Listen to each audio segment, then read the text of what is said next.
Welcome student one shot पाठशाला पर मैं हूं जीतू फौजदार। और तो हमने संख्याएं, आपकी नंबर्स के बारे में, रेशनल इरेशनल के बारे में, आपकी प्राइम और कंपोजिट के बारे में हमने अपना इंट्रोडक्शन पार्ट 1 में उसमें पूरा इसको कंप्लीट कर दिया यहाँ तक। अब आगे बढ़ते हैं। अगला हमारा टॉपिक रहेगा भाजकता के आधार पर। भाजकता के मतलब क्या है, एक डिविजिबिलिटी जो रूल है उसमें क्या है कि किसी संख्या को आप बिना भाग दिए ये बता सकते हो कि वो संख्या इस संख्या से कंप्लीटली डिवाइड होगी। तो अकॉर्डिंग टू क्लास 10 तो हमें कौन कौन सी वो संख्याएं जिनके बारे में हमें जानना बहुत जरूरी है। तो एक तो हमें जानना है 2 के बारे में, एक 3 के बारे में, 5, 7, 11 ये हमें आनी चाहिए, ठीक है ना। इनका जो भाजकता का नियम है, किसी संख्या को ये कब कंप्लीटली डिवाइड कर सकती है, अगर मैं बिना भाग दिए बताऊं तो ये संख्या हमारी सब कुछ प्राइम नंबर्स हैं, उनके भाजकता का नियम हमें पता होना जरूरी है क्लास 10th में, ठीक है भाई। अगर इसके अलावा आप 13, 17, 19, 23 या फिर कंपोजिट नंबर जैसे 4, 6, 9 उनका भी आप भाजकता का नियम जानना चाहते हो तो उसके लिए मैं अलग से वीडियो अपलोड कर रहा हूँ, तो आप वहाँ से वो देख सकते हो, ठीक है। अब बात करते हैं सबसे पहले हम 2 पे। देखो 2 तो बहुत ज़्यादा इजी है, आप सब लोगों को पता भी होगा, क्योंकि किसी भी नंबर में यदि कोई संख्या है, मैंने ले लिया एक नंबर से 2, 4, 6, 8, ये एक नंबर ले लिया मैंने।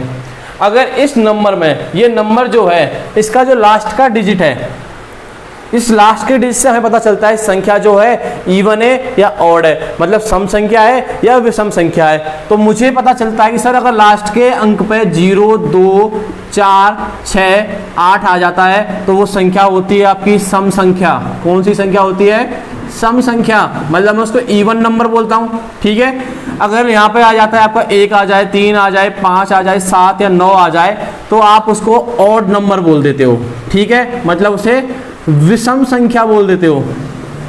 यही है ना भाई, विषम को मैं ऑड बोलूं, सम को मैं इवन बोलूं, इस चीज से कोई कंफ्यूजन नहीं होनी चाहिए आपको। अब चूंकि मुझे पता चल गया कि सर इसमें तो 8 आया है, तो 8 तो मेरा यहां से निकल के आया, तो मैं इसको इवन नंबर बोल सकता हूं, सम संख्या बोल सकता हूं। इतना आपको पहचानना आ गया कि सम संख्या है कि विषम संख्या है, तो 2 की भाजकता का नियम आपके लिए कोई कठिन नहीं होगा, ठीक है। अब मुझे बताओ कि सर ये सम संख्या है तो क्या ये 2 से भाज्य होगी? बिल्कुल होगी। तो आप यहां पर नोट कर लो कि यदि संख्या सम होगी, इवन नंबर होगी, तो वो कंप्लीटली डिवाइड होगी। तो 2 की भाजकता का नियम कहता है कि सबसे पहले आपको जो नंबर दिया हुआ है उस नंबर में आपको पहचानना है कि वो नंबर जो है आपका इवन नंबर है या ऑड नंबर है। इतना ठीक है। अगर वो आपका इवन नंबर है, मतलब सम संख्या है, तो वो आपकी 2 से विभाज्य होगी ही होगी, कंप्लीटली डिवाइड होगी, नो डाउट, ठीक है। क्या सम होगी तो 2 से डिवाइड हो जाएगी, ठीक है, 2 से डिवाइड हो जाएगी। और यदि संख्या विषम होगी तो 2 से कंप्लीटली डिवाइड नहीं होगी। अब हम 3 की भाजकता का नियम पढ़ेंगे, इसको थोड़ा आपको ध्यान से देखना है। देखो मैंने एक नंबर ले लिया, कि नंबर लिया मैंने 5, 5, 5, ठीक है, और 3, ये एक मैंने नंबर ले लिया। अब इस नंबर में कैसे मैं बताऊं कि सर ये 3 से कंप्लीटली डिवाइड है कि नहीं है, और मुझे भाग नहीं देना है, ठीक है, क्या नहीं करना है, भाग नहीं देना है। तो मैं क्या करूंगा कि सर इसके जो डिजिट है ना इनको मैं जोड़ लूंगा, 5 + 5 + 5 + 3, निकल के जो संख्या आ रही है क्या निकल के आया, 5, 10, 15 और 3 18। अगर ये वैल्यू जो निकल के आपके सम करने के बाद, जोड़ने के बाद जो वैल्यू निकल के आती है, अगर वो वैल्यू आपकी कंप्लीटली डिवाइड हो जाती है 3 से, तो आपको दिख रहा होगा 3 × 6 = 18 होता है। सर ये तो आराम से डिवाइड है, तो भाई इतनी बड़ी संख्या भी आराम से डिवाइड हो जाएगी, ठीक है भाई। नहीं आया, देखो एक बार रिपीट फिर कर देता हूँ। जो आपको नंबर दे रखी है, क्या करना है, सबसे पहले उसके जो डिजिट है ना, उन डिजिट को क्या करना है, ऐड करना है। मैंने ऐड कर लिया, ऐड करने के बाद एक वैल्यू निकल के आई, और उस वैल्यू में 3 से डिवाइड करके देखूंगा। ये चीज़ आप माइंड में ही कर सकते हो, ठीक है ना। जो 3 से डिवाइड हो रही कि नहीं हो रही, ऐसा लिखने की जरूरत नहीं है कि 3 × 6 = 18 सर होगी डिवाइड, इतना करने की जरूरत नहीं है। 18 देख के आपको समझ में आ जाएगा सर जो 18 नंबर है वो 3 से डिवाइड हो रहा है, और तो ये संख्या भी आराम से डिवाइड हो जाएगी। तो अब हमने क्या कर लिया, 3 की भाजकता का नियम भी पढ़ लिया, ठीक है। अब हमें आगे क्या समझना है, 5 की भाजकता का नियम समझना। देखो 5 की भाजकता का नियम तो आप सबसे आता ही होगा, 5 का टेबल पढ़ के देख लो, 5 से कम 5, 5 2 10, 5 3 15, लास्ट की 2 ही डिजिट आपको देखने को मिलेगी, या तो 0 मिलेगा या आपको 5 देखने को मिलेगा। कहने का मतलब है सर आपने कोई नंबर दे दी, नंबर मैंने ये लिख दिया, अगर इस नंबर के लास्ट की डिजिट है या तो 0 होगी या 5 होगी, अगर इन दोनों में से कोई भी एक है, ठीक है, तो वो नंबर आपकी क्या होगी, कंप्लीटली 5 से डिवाइड होगी। बहुत सिंपल है, ठीक है। जैसे मैंने यहाँ पे लिख दिया ये लिख दिया। अब चूंकि इसका जो लास्ट का डिजिट है ये 1 है, ठीक है, 0 और 5 में से नहीं है, तो ये संख्या 5 से डिवाइड नहीं होगी। अगर मैं इसको ऐसे कर देता हूं, लास्ट में 5 लगा दिया, तो फिर ये संख्या कंप्लीटली डिवाइड हो जाएगी, क्योंकि लास्ट का डिजिट 5 बन गया अब आपका। तो 5 की भाजकता का नियम सरल है, इसको नोट कर लो। यदि इसकी यूनिट प्लेस पर 0 और 5 आपको दिख जाता है तो संख्या 5 से कंप्लीटली डिवाइड हो जाती है। 7 पे देखो, 7 पे कैसे समझेंगे, 7 क्या है। 7 की अगर भाजकता का नियम समझना, तो मैंने एक एग्जांपल ले लिया 7 7 7 करके, मैंने एक एग्जांपल ले लिया। अब आपको करना क्या है, करना कुछ नहीं है। देखो आपका जो लास्ट का अंक है ना, इसको लेके आपको 2 को मल्टीप्लाई कर देना है। क्या निकल के आ गया, 14 निकल के आ गया। अब 14 को जो इस लास्ट का अंक को छोड़ दीजिए, आपको जो जो 2 डिजिट बच रही है ना, इन डिजिट में से क्या करना है, 14 को माइनस कर देना है। मैंने क्या किया, 77 में से 14 को माइनस कर दिया, कितना निकल के आया, 7 में से 4 गया तो 3, और 7 में से 1 गया तो 6 निकल के आया। अब क्या है, ये 63 निकल के आ गया। अब इस 63 को 7 से डिवाइड कर रहे हो, देख रहे हो, तो आराम से पता है आपको कि ये डिवाइड हो जाएगा। सर जो 7 से 63 जो है कंप्लीटली डिवाइड हो रहा है, तो मैं ये बोल सकता हूँ कि सर ये जो नंबर होगी तो ये भी आपकी क्या होगी, 7 से कंप्लीटली डिवाइड होगी। इतना आपको क्लियर हो गया।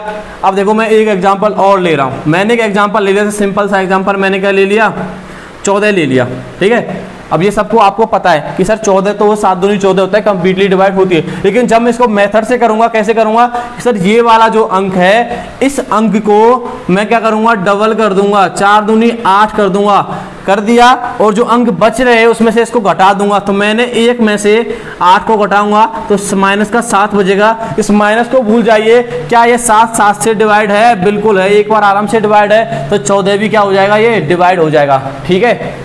तो अब तक आपको क्या समझ में आया कि सर जो लास्ट का अंक होता है उसको हम डबल करते हैं, और डबल करने के बाद जो वैल्यू है उसको जो स्टार्टिंग के जो अंक होते हैं उनमें से क्या करते हैं, घटा देते हैं, ठीक है। तो जो वैल्यू जो निकल के आती है फिर उसको हम चेक करते हैं कि वो 7 से डिवाइड है कि नहीं है। अगर है तो आराम से आप बोल सकते हो सर 7 से कंप्लीटली भाग चला जाएगा। अब एक चीज और समझ लो, जैसे मैंने 21 लिया, ठीक है, क्या लिया, 21 लिया। अब मैं क्या करूंगा, लास्ट के अंक का क्या कर दूंगा, डबल कर दूंगा। क्या निकल के आया, 2। अब 2 को मैं 2 में से माइनस कर दूंगा, क्या निकल के आया, 0 निकल के आया। तो एक चीज और ध्यान रख लेना, या तो वैल्यू आपकी 0 आएगी, या आपकी ये वैल्यू ऐसी संख्या निकल के आएगी जो 7 से पूरी तरह भाग जा रहा हो। जैसे क्या निकल के आया था, यहाँ से 7 निकल, सॉरी यहाँ से 63 निकल के आया था, यहाँ से 7 निकल के आया था। या फिर आपकी 0 आ सकती है, ठीक है, 0 भी आ जाए तो भी वो कंप्लीटली 7 से डिवाइड होगी। या एक एग्जांपल और लेता हूं, मैंने एक एग्जांपल ले लिया 7 7 7 7, थोड़ी सी और बड़ी वैल्यू ले ली, ठीक है, साफ साफ दिख रहा है कि सर 7 से डिवाइड होगी। लेकिन अगर मैं इसे मेथड से करना चाहूँ, कैसे करूंगा कि सर जो लास्ट का जो अंक है ना आपका, उसको क्या करेंगे, डबल कर देंगे। कर दिया डबल भाई, लो 14। अब मैं इसको क्या करूंगा, सर इसको मैं जो अंक बचे हैं उनमें से घटा दूंगा। घटा दो यार, 7 में से 4 गए तो 3, 7 में से 1 गया तो 6, ये आएगा 763 निकल के आएगा। सर अभी भी ये संख्या जो है बड़ी है हमारे लिए, ठीक है। तो मैं क्या करूंगा, इस मेथड को फिर से रिपीट करूंगा। फिर लास्ट का अंक देखा मैंने, फिर इसको मैंने डबल कर दिया, 3 दूनी 6 को फिर से मैंने घटा दिया। घटाने पर क्या निकल के आया, 70 निकल के आया। और 70 तो आपको खूब दिख रहा है कि 7 से डिवाइड है, तो ये वैल्यू भी आपकी 7 से डिवाइड होगी। बिना भाग दिए आप बता सकते हो कि कोई संख्या 7 से डिवाइड कब होगी, होगी कि नहीं होगी, ठीक है। का भी जो भाजकता का नियम है उसको हमने समझ लिया है। अब हम बात करेंगे 11 की। देखो 11 को कैसे करेंगे, इसको भी आप थोड़ा सा ध्यान से समझ लो। 11 में क्या है, जैसे मैंने एक एग्जांपल ले लिया, एग्जांपल मैंने ले लिया 2 8 4 6 7 6 7 करके ले लिया, ठीक है। अब मुझे इसमें बताना है कि ये जो इतनी बड़ी संख्या आपको दिख रही है, अब ये जो है कंप्लीटली 11 से डिवाइड है कि नहीं है, बिना भाग दिए बताना है। तो कैसे बताऊंगा, तो सबसे पहले क्या कर लो आप, देखो इसके नीचे आप ऐसे नंबर लिख लो 1 2 3 4 5 6 7, ठीक है। अब एक बार कंसेप्ट समझने के लिए मैंने आपको नंबर लिखा है। अब जो इसके जो ऑड प्लेस हैं, ये वाले 1 3 5 7, इस नंबर्स को अलग लिख लो। ऐसे ऑड पे क्या क्या आ रहे हैं आपके, 2 आ रहा है, 4 आ रहा है, 7 आ रहा है और 7 आ रहा है। तो मैंने इनको क्या कर लिया, अलग लिख लिया। और अलग लिखते मैं क्या करूंगा, इनको जोड़ लूंगा। तो 2 + 4 + 7 + 7, तो ये जो सम निकल के आया है आपके ऑड जो डिजिट है उनका निकल के आने वाला है। अब जो इवन डिजिट है, जैसे आपका 4 है, 6 है और 6 जो इवन प्लेस पे है ना, सम स्थान पे जो अंक निकल के आ रहे हैं उनको मैं जोड़ लूंगा तो क्या होगा आपका 8 + 6 + 6, ये हो गया वो अंक हैं आपके जो कि आपके इवन प्लेस पे आ रहे हैं। ठीक है, जो सम स्थान पे आ रहे हैं इस नंबर पे, जैसे 2 नंबर पे आ रहा है, 4 पे आ रहा है और ये 6 पे आ रहा है, तो इनका जो स्थान है वो सम स्थान है और इनका जो स्थान है ये विषम स्थान पे है। तो मैंने क्या किया, विषम को आने वालों को एक साथ जोड़ लिया और सम स्थानों पे आने वाले अंकों को एक साथ जोड़ लिया। इतना समझ में आ गया। अब आपको कुछ देखो, एक छोटा सा और काम करना है। आपका जो सम आया है किसका, ऑड का, उसमें से आपको सम को माइनस कर देना है किसका, इवन का। अब मेरा कितना आया, 7 7 14, 14 से 18 और 2 20, 20 निकल के आया, 6 से 12, 12 और 8 20, 20 निकल के आया। तो क्या हुआ आपका 0 आ गया। तो अब मुझे एक बात समझ लो आप, यदि 0 आ जाए, या तो आपका 0 आए या फिर ऐसी संख्या निकालने का, अगर जब आप इसमें से माइनस करोगे तो या तो ऐसी संख्या निकल के आएगी जो 11 से डिविजिबल होगी, 11 से इसमें भाग चला जाएगा, या फिर ऐसी संख्या निकल के आए कि 0 आ जाए, या फिर दोनों को घटाने पर 0 आ जाए तो वो संख्या 11 से कंप्लीटली डिवाइड होगी। देखो एक बार और समझा देता हूं कि आपने जो नंबर लिया है तो उसमें जो विषम स्थान पे जो अंक आ रहे हैं उनको मैंने क्या कर लिया, जोड़ लिया। 2 4 7 7 ये सारे विषम स्थान पे हैं, 1 3 5 7 पे, ठीक है। अब मैंने क्या किया, जो सम स्थान पे जो आ रहे हैं उनको मैंने फिर से एक साथ जोड़ लिया, तो 8 6 और 6 को मैंने एक साथ जोड़ लिया। फिर क्या किया मैंने कि जो आपके विषम स्थानों पर जो जोड़ बनेगा उसमें से आपके सम स्थानों वाले अंकों के जोड़ को घटा दिया है। तो या तो आप यहाँ निकल गया या आपकी 0, कोई दिक्कत नहीं है, या तो आपकी 0 निकल गया है या फिर आपको ऐसी वैल्यू मिल सकती है जो 11 से डिवाइड होगी। तो आपके दोनों ही केसों में 0 मिल जाए या आपको ऐसी वैल्यू मिल जाए जो 11 से डिवाइड हो, तो वो संख्या भी क्या होगी आपकी 11 से डिवाइड होगी। तो 11 की भाजकता का नियम अब आप समझ गए होंगे, ठीक है। दूसरा नियम का जो टॉपिक है ये आपका क्या, जो आप एग्जांपल नंबर 1 करोगे, जो न्यू वीक में आपका एग्जांपल नंबर 1 दे रखा है वो इसी के बेस पे दे रखा है, ठीक है। इससे भी ज्यादा इंपॉर्टेंट ये इसलिए बन जाता है क्योंकि आप जब आप फैक्टर करोगे ना तो आपको ये जो प्राइम नंबर है इनका आपका भाजकता का नियम आपको आना ही आना चाहिए, ठीक है। क्योंकि इससे आगे वाला टॉपिक हमारा प्राइम फैक्टराइजेशन होगा, अभाज्य गुणनखंड विधि होगी, ठीक है। तो अब हमारा जो नेक्स्ट टॉपिक है ना वो है हमारा अभाज्य गुणनखंड विधि, प्राइम फैक्टराइजेशन मेथड। देखो क्लास 10th एक्सरसाइज के हिसाब से तो बहुत ज्यादा इंपॉर्टेंट क्वेश्चन बन जाते हैं इसमें से, क्योंकि इसमें से पूछे भी जाते हैं और इसके बेस पे बहुत सारे क्वेश्चन आपको मिल भी जाएंगे। अब इनको समझना है कि कैसे हम क्या करते हैं, फैक्टर करते हैं, गुणनखंड विधि क्या है हमारी। तो सबसे पहले तो आपको एक फॉर्मेट, जैसे मैंने 64 एग्जाम्पल ले रखा है यहाँ पे, तो आपको एक फॉर्मेट बनाना है इस टाइप का, ठीक है। अब देखो मैं जो पॉइंट बोलूंगा उनको आप नोट करते हुए जाना, ठीक है। कि सबसे पहले क्या करना है आपको कि चेक करना है कि जो आपको प्राइम नंबर कौन कौन से सिखाए थे मैंने आपको, 2 3 5 7 11 13 ऐसे होते हैं बहुत सारे, आपको इतने सारे ही काम आने वाले हैं, ठीक है। तो सबसे पहले आपको चेक करना है सबसे छोटी प्राइम नंबर से क्या वह इससे डिवाइड है। अगर डिवाइड है तो उसमें डिवाइड करना है, और कब तक डिवाइड करना है, जब तक कि उस संख्या से वो कंप्लीटली डिवाइड होती चली जाती है, ठीक है, तब तक उसको डिवाइड करना है। क्या मतलब है इस बात का, देखो क्योंकि मैंने क्या लिया है 64 लिया है, तो आप मुझे देख के बता सकते हो सर 64 से 2 से आराम से डिवाइड हो रही है। कैसे बता सकते हो कि सर आपने अभी अभी बताया थोड़ी देर पहले, संख्या क्या है, सम है, तो आराम से डिवाइड हो जाती है और आपको दिख रहा है कि ये सम संख्या है, ठीक है, क्योंकि 4 आ रहा है ना लास्ट में। तो मैं इसको 2 से डिवाइड कर दूं तो 2 तिया 6 और 2 दूनी 4, कितनी बार जाएगा, कितनी बार जाएगा 32 बार। अब 32 जो आया है क्या ये फिर से 2 से डिवाइड हो रहा है, तो सर बिल्कुल हो रहा है, क्योंकि 32 जो है आपका एक इवन नंबर है। तो मैं इसको फिर से दूंगा, इसीलिए मैंने आपको बोला था जब मैं स्टेटमेंट बता रहा था कि सबसे पहले आपको छोटी संख्या से चेक करना है, फिर आप उसे डिवाइड करोगे, और जब तक डिवाइड करना है जब तक कि उस संख्या से वो संख्या डिवाइड होती रहे। तो मैं क्या करूंगा, अभी भी डिवाइड हो रही है तो फिर से 2 से डिवाइड करूंगा, इसको कर लो, 2 एकम 2, 2 छिक्की 12, कितनी बार गया 16 बार गया। क्या 16 फिर से 2 से डिवाइड है कि सर बिल्कुल है, तो मैं इसको फिर से 2 से डिवाइड करूंगा, 2 8 16 कि सर 8 आया, क्या 8 फिर से 2 से डिवाइड है, बिल्कुल है, 2 चौके 8, 4 भी आपकी 2 से डिवाइड दिख ही रही होगी और 2 को आप 2 से कर सकते हो। कब तक करना है ये प्रोसेस, जब तक लास्ट में क्या नहीं आ जाए, आपका 1 नहीं मिल जाए। तो मैं बता सकता हूं सर 64 के आपके कितने निकल के आए, 1 2 3 4 5 6 निकल के आए, ठीक है।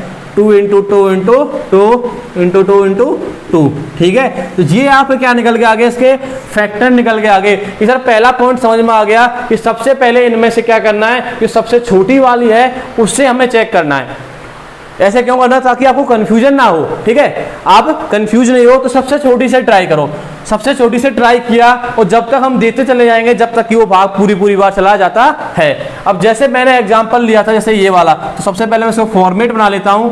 अब मैं 96 की बात करता हूं, ठीक है। 96 आपको दिख रहा होगा, क्योंकि ये इवन नंबर है तो मैं आराम से 2 से इसको डिवाइड कर सकता हूं। कैसे, कितनी बार जाएगा बताओ, 2 चौके 8 और 2 अट्ठे 16 बार, ठीक है। अब आपका 48 निकल के आ गया, तो 48 2 से फिर से डिवाइड हो रही है क्योंकि इवन नंबर है, तो मैं इसको फिर से 2 से डिवाइड कर दूंगा।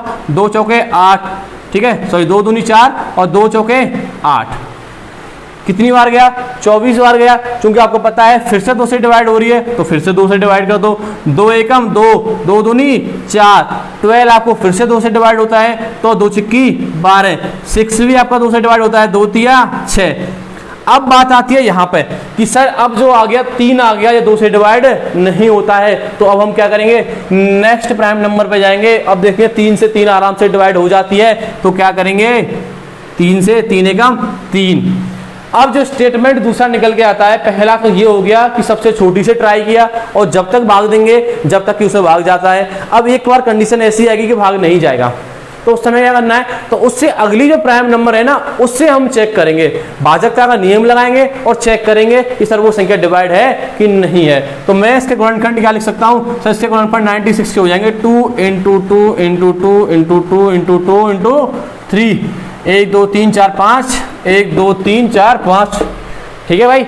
अब ये 96 के फैक्टर्स निकल के आ गए, इतना समझ में आ गया। तो 2 पॉइंट आपने लिख लिए ना, ठीक है। अब जैसे मैं 105 को सॉल्व कर रहा हूं, ठीक है। अब मुझे इसके फैक्टर निकालने हैं, तो मैं क्या करूंगा, सबसे पहले क्या करूंगा, वही 2 से चेक करूंगा। सर 2 से तो नहीं जाएगा क्योंकि ऑड नंबर दिख रही है, ठीक है भाई, कोई दिक्कत नहीं है। आप क्या कर लो, आपको जो दिख रहा है उससे कर लो। आप 3 से कर लो, इसको 3 से आप करके देख लो। जैसे ही आपने 3 से कैसे करोगे, सर मैं इसके अंकों को जोड़ लेता हूं पहले। सर 6 आया, 6 आराम से क्या होगा, 3 से डिवाइड होगा, तो ये संख्या भी 3 से डिवाइड हो जाएगी। तो मैंने जब 3 से इसको डिवाइड किया, 3 8 9 बचा 1 ते 5 15, कितनी बार गया, 35 बार गया, ठीक है। अब मुझे बात बताओ 35 3 से डिवाइड है कि नहीं है, कि सर 35 जो है वो 3 से डिवाइड नहीं होती है। तो मैं क्या करूंगा, सर अगली संख्या पे जाऊंगा 5 पे, तो सर 5 से तो आराम से डिवाइड हो रही है, क्योंकि 5 का तो बहुत सिंपल है, लास्ट में 5 आ जाए या 0 आ जाए तो 5 से डिवाइड हो जाती है। तो 5 सत्ते 35, सर 7 आ गया, तो 7 से 5 से डिवाइड नहीं होता। नेक्स्ट में जाएंगे तो ये 7 से एक बार आराम से डिवाइड हो जाता है। तब यहाँ आपको कोई भी प्राइम नंबर दिख जाती है ना, तो डायरेक्टली उस प्राइम नंबर से क्या सकते हो, बाद देके 1 ला सकते हो, ठीक है। अब इसके क्या हो गया, 105 के फैक्टर कितने निकल के आए, सर 105 के निकल के आए हमारे पास 3 इंटू 5 इंटू 7 निकल के आए। तो इन चीजों से हमें देखो क्या बोल सकता हूं मैं, कि सर सबसे पहले आपका जो नंबर है उसमें चेक करना है सबसे छोटी प्राइम नंबर से। एक नंबर पॉइंट हो गया आपका, ठीक है। दूसरा पॉइंट हो गया, उस प्राइम नंबर से तब तक डिवाइड करोगे जब तक कि उस संख्या में भाग चला जाता है कंप्लीटली, ठीक है। दूसरा पॉइंट हो गया। सर तीसरा पॉइंट ये निकल के आता है, सर अगर उस संख्या से फिर डिवाइड नहीं होता है तो उससे फिर नेक्स्ट प्राइम नंबर से करेंगे, फिर उससे भी हो गया सर। फिर सर ये प्रोसेस जब तक चलती रहेगी जब तक कि क्या नहीं आ जाता, लास्ट में 1 नहीं आ जाता, ठीक है। तो ये आपका हो गया प्राइम फैक्टराइजेशन। आप क्या करोगे, इसका प्रैक्टिस करो, क्योंकि ये चीज प्रैक्टिस करने से ही आती है, ठीक है। इससे भी बड़े प्राइम नंबर से भी हो सकते हैं, 11 13 17 19। तो हमें क्या करना, धीरे धीरे चेक करना है। जब आपको प्रैक्टिस हो जाएगी तो आप डायरेक्टली देख के बता सकते हो कि सर ये जो वैल्यू है इसके इतने फैक्टर्स होंगे और एक कौन से किससे डिवाइड होती है। देखो हमने इतने सारे एग्जाम्पल लिए, मैंने आपको इनको पॉइंट बता के लिखवा भी दिया, लेकिन अब इस चीज से एक स्टेटमेंट निकल के क्या निकल के आता है कि सर आपने ये 64 लिया, 105 लिया, 96 लिया, ये सारे ही आपने क्या लिए, भाज्य संख्याएं ली, कंपोजिट नंबर लिए। और मैंने कंपोजिट नंबर को प्राइम फैक्टर या प्राइम नंबर्स के फैक्टर के रूप में लिख दिया मैंने, मतलब उनको अभाज्य गुणनखंडों के रूप में लिख दिया। तो सर मैं कैसे ये नहीं बोल सकता कि सर दुनिया की कोई भी भाज्य संख्या कंपोजिट नंबर को मैं उसके अभाज्य गुणनखंडों के रूप में उसको लिख सकता हूं, प्राइम नंबर्स के गुणनखंडों के रूप में लिख सकता हूं, फैक्टर के रूप में लिख सकता हूं, बिल्कुल लिख सकता हूं। ठीक है, यही आपकी फंडामेंटल थ्योरम है अर्थमेटिक की, अंकगणित की आधारभूत प्रमेय यही कहती है कि दुनिया की कोई भी भाज्य संख्या हो उसको आप अभाज्य गुणनखंडों के रूप में लिख सकते हो। नेक्स्ट हमारा टॉपिक है आपका अंकगणित की आधारभूत प्रमेय, मतलब fundamental theorem of the arithmetic. जब मैं आपको अभाज्य गुणनखंड विधि, मतलब मैं आपको प्राइम फैक्टराइजेशन मेथड समझा रहा था, तो मैंने उसमें एक लास्ट में एक स्टेटमेंट बोला था। क्या बोला था? कि दुनिया की कोई भी भाज्य संख्या को, दुनिया की कोई भी भाज्य संख्या मतलब कंपोजिट नंबर को आप क्या कर सकते हो, उसे अभाज्य गुणनखंडों के रूप में व्यक्त कर सकते हो। किसके रूप में? A factor of prime factor. ठीक है, a product of prime factor के रूप में आप उसे एक्सप्रेस कर सकते हो। ठीक है, उसे व्यक्त कर सकते हो। तो मैंने ये स्टेटमेंट बोला था। ठीक है, और उससे मैंने कई सारे एग्जांपल भी आपको करके दिखाए थे। अब फिर मैंने बाद में बोला था कि यही जो है आपकी फंडामेंटल थ्योरम है अंकगणित की आधारभूत प्रमेय। थ्योरम कहती क्या है वो देखो, ये कहती है कि प्रत्येक भाज्य संख्या को अभाज्य संख्या के गुणनफल के रूप में व्यक्त किया जा सकता है। जो मैंने अभी बोला था सेम टू सेम वही लाइन लिखी हुई है। ठीक है, कहने का क्या मतलब है कि सर मैंने कोई भी कंपोजिट नंबर ले ली तो मैं उसको क्या कर सकता हूं, अभाज्य गुणनखंडों के रूप में लिख सकता हूं। कैसे लिख सकता हूं? मैंने आपको सिखाया था अभाज्य गुणनखंड विधि कैसे करते हैं। तो सबसे पहले क्या चेक करोगे? 2 से चेक करना है आपको। 2 से भाग नहीं जाएगा तो मैं क्या करूंगा? 3 से चेक करूंगा, तो 3 से इसे भाग चला जाएगा, क्योंकि 5 और 1 6 होता है। ठीक है, तो 3 8 9 और 5 15। अब 5 और 3 8 होते हैं, 3 का भाग नहीं जाएगा तो 5 से दे दो, 5 7 35 और 7 एकम 7। अब मैं इस 105 को 105 जो कि एक भाज्य संख्या है, तो अब उसे मैं कैसे लिखूंगा? अभाज्य संख्या के गुणनफल के रूप में लिखूंगा। कैसे लिखूंगा? देखो 105 को क्या मैं ऐसे नहीं लिख सकता? 3 × 5 × 7 नहीं लिख सकता? लिख सकता हूं कि नहीं लिख सकता? कि सर आप बिल्कुल लिख सकते हो। तो भाई इस लाइन का यही तो मतलब है कि प्रत्येक भाज्य संख्या को अभाज्य संख्या के गुणनफल के रूप में व्यक्त किया जा सकता है। यहां तक मतलब समझ में आ गया ना? अब बात करते हैं आगे, जो जिसपे इंपॉर्टेंट बात है। फिर क्या कह रहा है कि तथा यह गुणनफल अभाज्य गुणनखंडों के आने वाले क्रम के बिना अद्वितीय होता है। देखो इसका क्या मतलब है कि जो ये एक गुणनफल निकल के आया है ना 3 × 5 × 7, अगर मैं इस क्रम की बात करता हूं, इस क्रम को तो मैं ऐसे भी लिख सकता था, 7 × 5 × 3 भी लिख सकता था, या फिर 3 × 5 या 3 × 7 × 5 भी लिख सकता था। ऐसे मैं लिख सकता था। ठीक है, इस चीज से में कोई फर्क नहीं पड़ता, क्योंकि बनने वाला हमारा 1 से 5 भी है, इससे भी और इससे भी। ये इसके फैक्टर भी है, इसके फैक्टर भी है। लेकिन ये जो अद्वितीय होता है ना, इस वर्ड का क्या मतलब है? अद्वितीय वर्ड का मतलब ये है कि सर जो 3 5 7 आ रहे हैं ना, इनके अलावा ऐसे नहीं आ सकते 105 के गुणनखंड। क्या ऐसे आ सकते हैं? 3 × 3 × 7 ये आ सकता है 105 के गुणनखंड? नहीं आ सकते। क्या निकल के आएंगे? 3 × 5 × 7 ही निकल के आएंगे। अगर दुनिया में कोई भी 105 के 105 के फैक्टर करता है तो उसके केवल फैक्टर यही निकल के आने वाले। क्या? 3 × 5 × 7 निकल के आने। इसलिए इसको यूनिक बोला है, अद्वितीय बोला है। आया समझ में? देखो क्या मैं ये बताऊं, मैं इसको ऐसे लिख सकता था क्या मैं 105 को ऐसे लिख सकता हूं?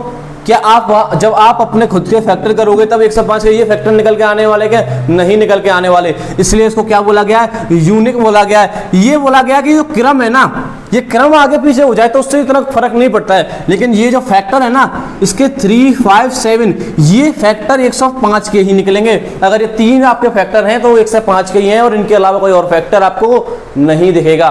तो ये हो गई आपकी फंडामेंटल थ्योरम। अगला टॉपिक है हमारा HCF और LCM। सबसे पहले तो ये समझ लो होता क्या है। देखो HCF क्या होता है? आपका highest common factor. Highest common factor को बोलते हैं। मैं आपको समझाऊंगा, ठीक है? पहले आप ये लिख लो, हाईएस्ट कॉमन फैक्टर। ठीक है, और LCM होता है आपका least common multiply. Least common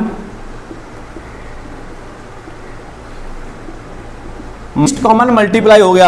अब इस बात का क्या मतलब है वो समझना है। ठीक है, जैसे मैंने फॉर एग्जांपल के लिए मैंने एग्जांपल लिया 20 और दूसरा मैंने ले लिया 54। अब ये दो संख्याएं आपको दिख रही हैं, HCF और LCM आपके हमेशा धनात्मक संख्याओं का निकाला जाता है। पहली बात तो आपको ये पता होना चाहिए कि दोनों ही नंबर आपके पॉजिटिव होने चाहिए। अब मैंने जब 2 पॉजिटिव नंबर्स ले लिए, अब मुझे इनका HCF और LCM निकालना है, और वो भी कौन सी विधि से?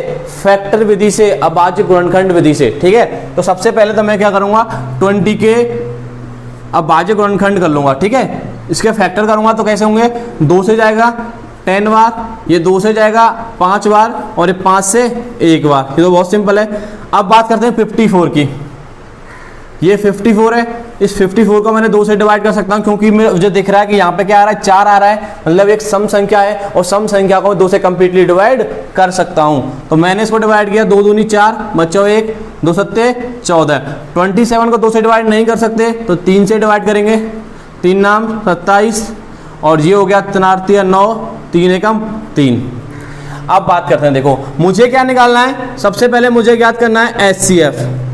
उससे पहले आप इनके फैक्टर लिख लो, आप फैक्टर लिख लो। 20 के फैक्टर क्या निकल गया है, 2 इंटू 5 निकल गया है, ठीक है। और 54 के कितने निकल गया है, 2 इंटू 3 निकल गया है। अब देखो थोड़ा समझने की बात करते हैं क्योंकि अब मुझे यहाँ से यदि HCF निकालना है, देखो इसका क्या मतलब, कॉमन फैक्टर, वो भी कितना, बड़े से बड़ा, मतलब इन दोनों संख्या में बड़े से बड़ा कॉमन क्या है, तो हम वो चीज निकालनी है, ठीक है। तो मैं क्या करूंगा, कॉमन के ऊपर क्या कर लूंगा, ये इस प्रकार से मैंने मार्क कर लिया कि इसमें 2 कॉमन आ रहा है। और कोई फैक्टर कॉमन दिख रहा है क्या भाई, नहीं दिख रहा, कि सर इसमें तो केवल 2 ही कॉमन आ रहा है। तो भाई जो कॉमन आ रहा है ना, वही क्या है, आपका HCF होता है। सपोज करो इसमें और कुछ कॉमन आता, ठीक है, सपोज को 3 और कॉमन आ जाता तो 2 इंटू 3 हाइएस्ट कॉमन फैक्टर हो जाता, 2 इंटू 3, ठीक है।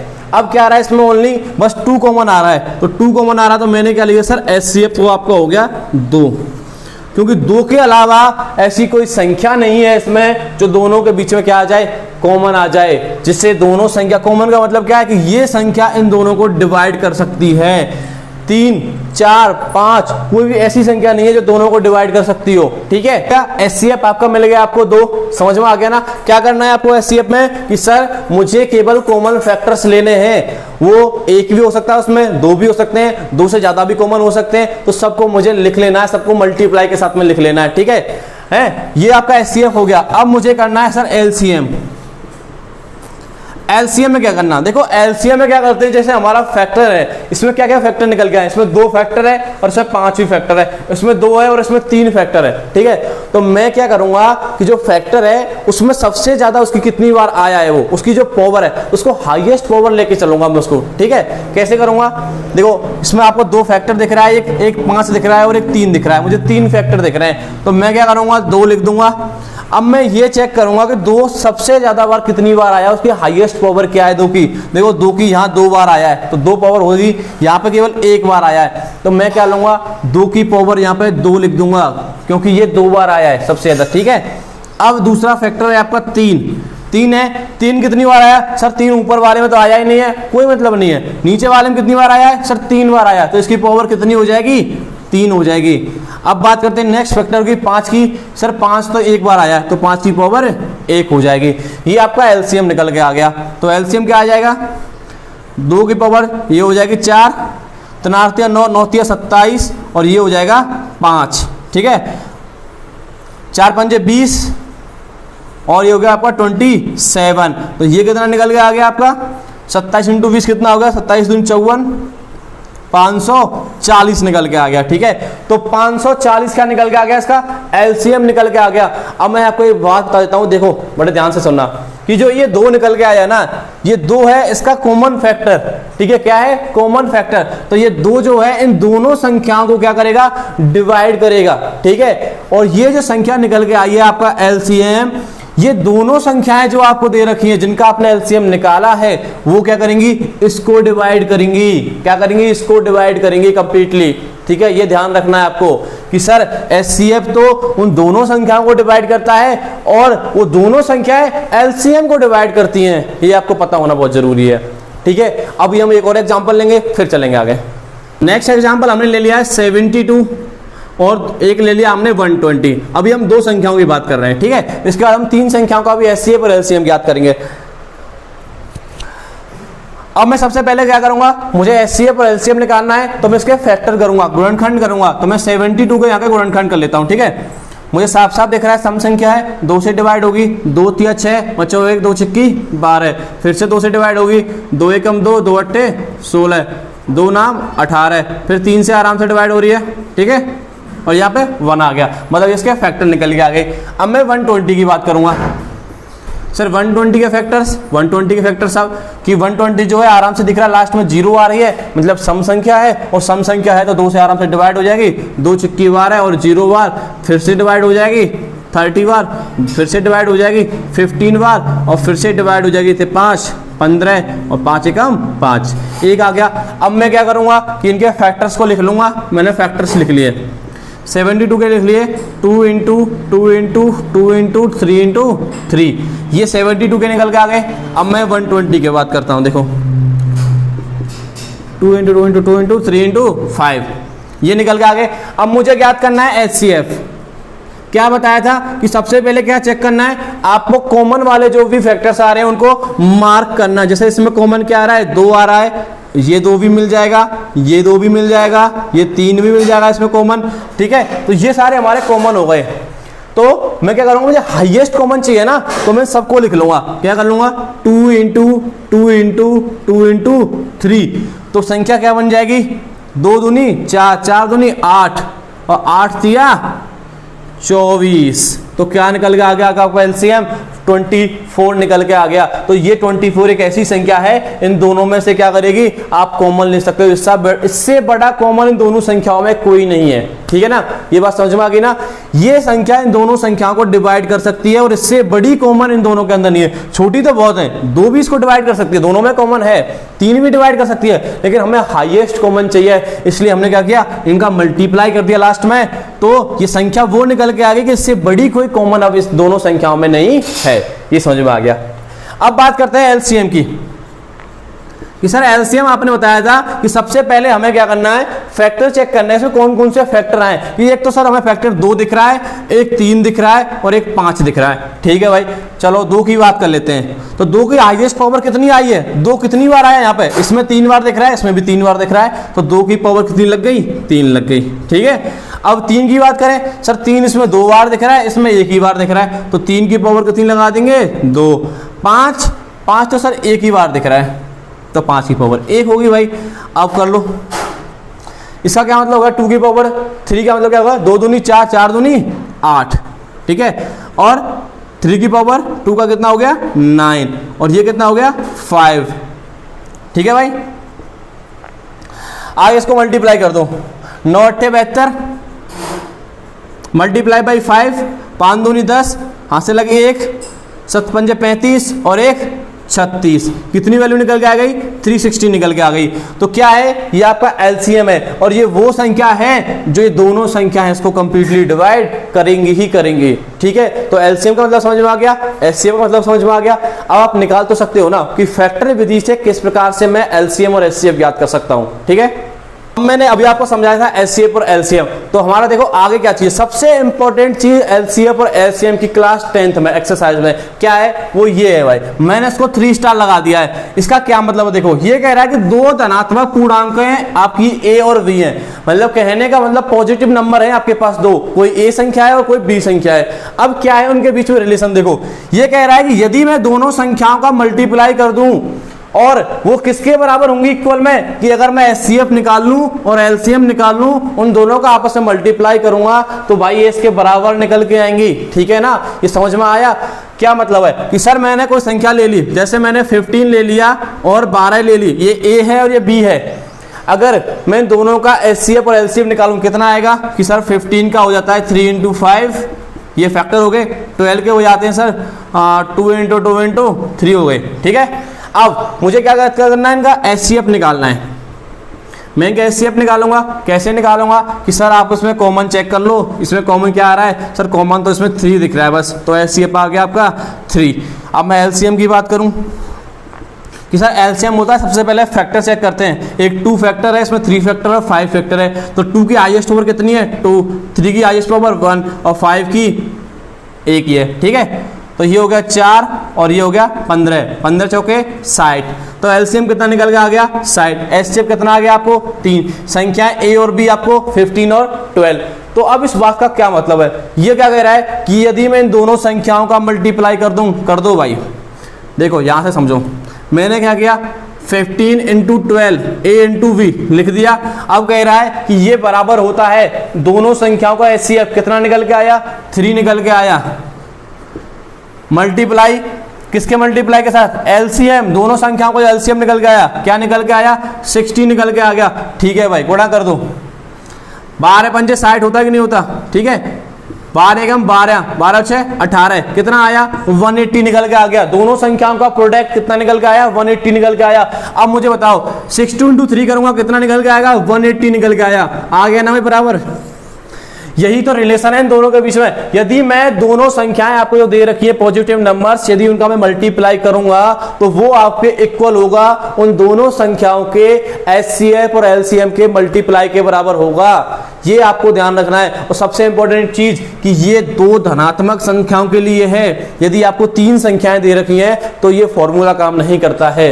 आपको ध्यान रखना है, जब आपसे केवल 2 संख्याओं की बात करी हो तो ही इस रिलेशन को आप लगाओगे, ठीक है। इसके बेस पर आपको ढेर सारे क्वेश्चन मिलने को मिलेंगे और 2 नंबर का क्वेश्चन यहां से बार बार पूछा जाता है। देखो क्वेश्चन कैसे मिलेंगे। अब जैसे मैंने आपको क्या लिखा था, यहाँ पे 2 संख्याएं दे रखी हैं 15 और 12। अब वो क्या करेगा पता है आपको, वो क्या बोल देगा कि सर एक संख्या तो आपको 12 दे रखी है, दूसरी संख्या आपने मान ली 20, अब मुझे बता दो उसका LCM भी आपको दे देगा। वो सर उसका HCF 3 है और उसका LCM कितना है 60 है।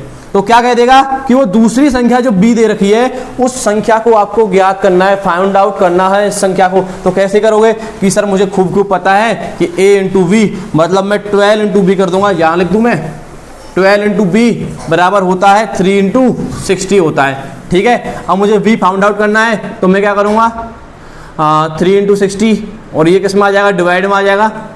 अब देखो 12 पंजे 60 होता है और 3 गुणा 5 कितना हो गया 15। तो वैल्यू कौन सी निकल के आ गई, वो संख्या कौन सी हो गई आपकी 15 हो गई। क्या 15 ही थी ना वो संख्या हमारी, ठीक है ना। तो इस प्रकार के ढेर सारे क्वेश्चन बनेंगे। कभी आपको इस संख्या का पूछेगा, कभी आपको उस संख्या का पूछ लेगा, कभी आपको LCM गायब कर देगा, कभी HCM गायब कर देगा। तो आपको ध्यान रखना है, ठीक है, कि जब 2 संख्याओं के LCM और HCF और दोनों संख्याओं के गुणनफल के रूप में कहीं कोई बात कर देता है तो हमें ये वाला रिलेशन लगाना है। तो मैंने देखो अभी आपको बताया था 2 संख्याओं के लिए कि संख्या A और B दे रखी है, तो उन दोनों का यदि आप प्रोडक्ट करोगे, मल्टीप्लाई करोगे तो वो बराबर होता है, इक्वल टू होता है किसके बराबर में, LCM और HCF के मल्टीप्लाई के बराबर में, ठीक है। लेकिन जब मैं 3 संख्याओं की बात करता हूं, क्योंकि संख्याएं तो 3 भी आ सकती हैं आपको, तो 3 संख्याओं का वैसे तो आपके कोई भी क्वेश्चन NCERT में नहीं दे रखा है, ठीक है, लेकिन आपको थोड़ा पता होना चाहिए कि सर 3 संख्याओं का कोई रिलेशन होता है HCF और LCM के बीच में। देखो एक होता है, तो ये आप याद रख सकते हो कि 3 संख्याएं, पहली बात तो तीनों ही आपकी धनात्मक संख्याएं होंगी, धनात्मक पूर्णांकों से होंगी, पॉजिटिव इंटीजर नंबर होगी आपकी, तो ये चीज होगी। यदि आपको LCM PQR, देखो क्या रिलेशन बना के रखा है कि LCM तीनों संख्याओं का LCM बराबर होता है, किसके बराबर होता है, तीनों संख्याओं के मल्टीप्लाई के साथ में। तीनों संख्याओं का मैं मल्टीप्लाई कर दूं और मल्टीप्लाई कर दूं किसका, HCF का, ठीक है। और अब डिवाइड किससे कर रहा है, देखो HCF PQ 2 संख्याओं का डिवाइड कर रहा है, फिर उससे अगली 2 संख्याओं का QR संख्याओं का फिर से डिवाइड है, और अगला डिवाइड कह रहा है कि HCF जो है PR संख्याओं का डिवाइड है, ठीक है। तो LCM निकालना है तो पूरा HCF HCF HCF और HCF आएगा, ठीक है। तो यदि आप HCF निकाल रहे हो तो क्या आएगा आपका, ये तीनों संख्याओं का मल्टीप्लाई, फिर यहाँ LCM होगा मल्टीप्लाई में, और डिवाइड भी LCM से LCM से LCM से होगा, 2 संख्याओं का LCM लेके रखा हुआ, ठीक है। अब इसके बाद क्या बात करेंगे हम, आपके जो एग्जाम्पल दे रखे हैं ना उनकी बात करते हैं, ठीक है।